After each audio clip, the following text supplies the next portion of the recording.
মূল্য দেয়, একজন এমপি মন্ত্রীর কথার যেই পরিমাণ মূল্য দেয়, আল্লাহর কথার মূল্য তার 10 ভাগের 1 ভাগও দেয় না। কথা বলেন ঠিক কিনা?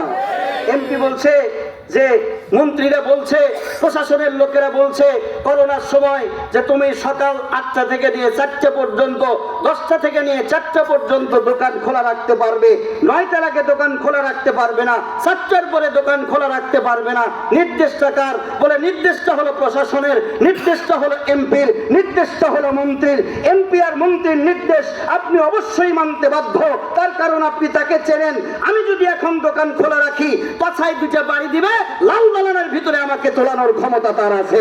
এই কারণে মানলেও আমাকে মানতে হবে, না মানলেও আমাকে দোকান বন্ধ করতে হবে।